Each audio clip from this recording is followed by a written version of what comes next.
70,000हून अधिक मुंबईकरांचं नोटाला मतदान, राजकीय पक्षांमधील फूट, नेत्यांचं बंड, सत्तेसाठी जुळलेली अनपेक्षित समीकरणांचा जनतेला वीट. नरेश मस्केंच्या विजयानंतर मीरा भाईंदरमध्ये कार्यकर्त्यांचा जल्लोष, फटाके फोडून जल्लोष साजरा. बिघाडानंतर पश्चिम रेल्वेच्या 12 एसी लोकल फेऱ्या रद्द, एसी लोकलच्या ऐवजी धावल्या सामान्य लोकल, वातानुकूलित लोकल पासधारकांना मनस्ताप.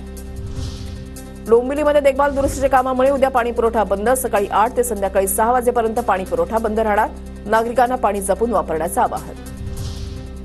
पुणे शहरामध्ये वृक्षतोड थांबवण्यासाठी कठोर निर्बंध घाला, वृक्षतोडीवर कायद्याची तरतूद करण्याची पर्यावरण तज्ज्ञांची मागणी.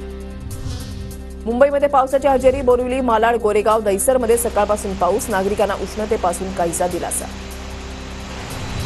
मान्सून गुरुवारपर्यंत पुण्यामध्ये दाखल होणार, हवामान खात्याची माहिती. त्याआधीच पुण्याच्या काही भागात मान्सूनपूर्व पावसाची हजेरी.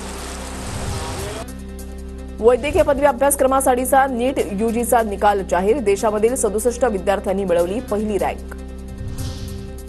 10वीच्या गुणपत्रिकेचा 11 जूनपासून वाटप होणार, राज्य शिक्षण मंडळाची माहिती. 27 मेला ऑनलाईन निकाल जाहीर.